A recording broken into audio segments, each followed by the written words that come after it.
to our DIY video on making mason bee houses. Today we'll be showing you how to make mason bee houses. So we've recently heard about an issue with biodiversity in the mason bee population in Seattle. The populations of native pollinators, to be exact. Yes. The urbanization in Seattle obviously has taken away a lot of the natural habitat that would provide food for pollinators.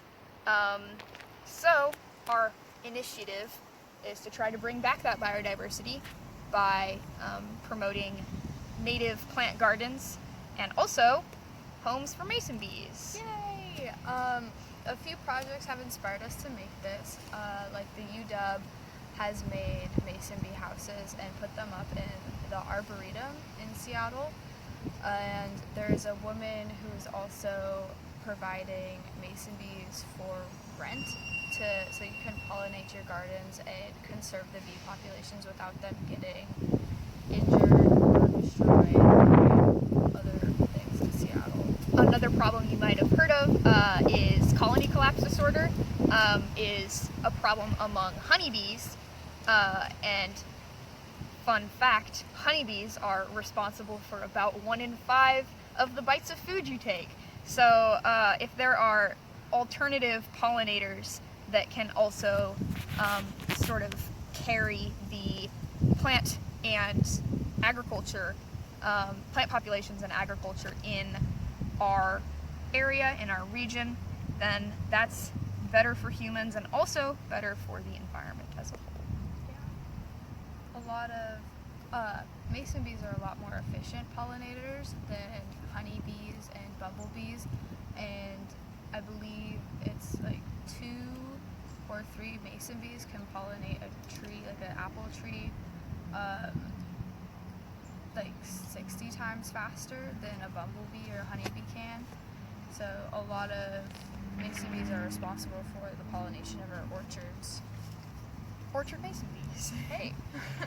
So our action project that we decided to undertake is to plant a native plant garden, hopefully at Whittier Elementary School, still pending confirmation from Jason Sharon.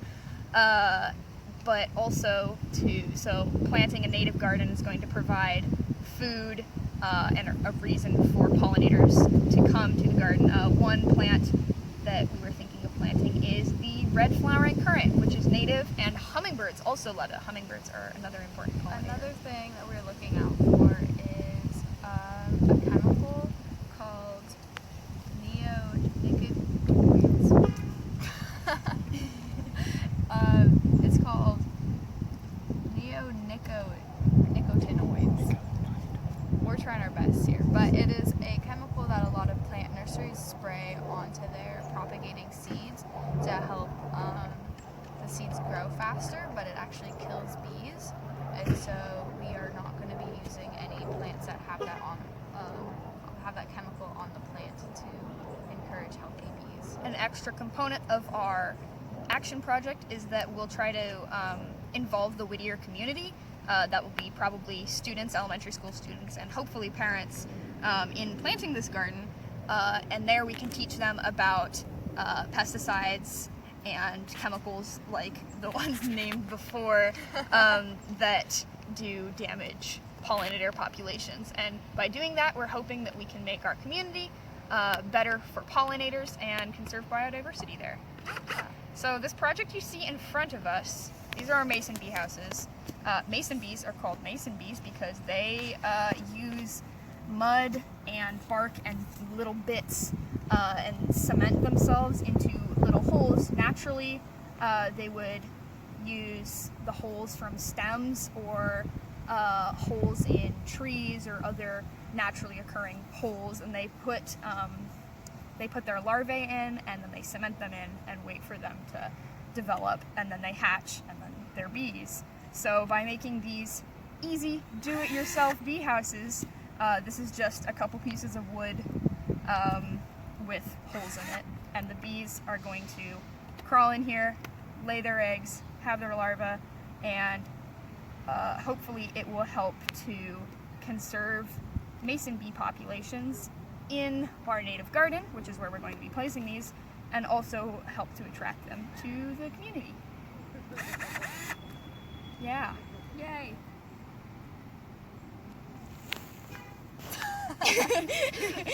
Well, if you try to follow along at home, I'm going to tell you how you can make your very own bee house. First, you need a block of wood. I didn't have enough money to buy a 4x6 piece of wood. We got them from Dunn Lumber, awesome local lumber shop. So instead, I got two 2x6s and glued them together. It was cheaper. I used Gorilla Glue to make a seal. Super easy. What I'm going to do is I have a 5/16 drill bit that's preferred for mason bees. It's just the perfect width for them. So what I'm going to do, I'm just going to go right in the middle. I already have a guide hole here from when I clamped the wood together while gluing it. Put the drill down and just make sure it's going forward. Making a hole. And it's going to be about, not quite deep enough.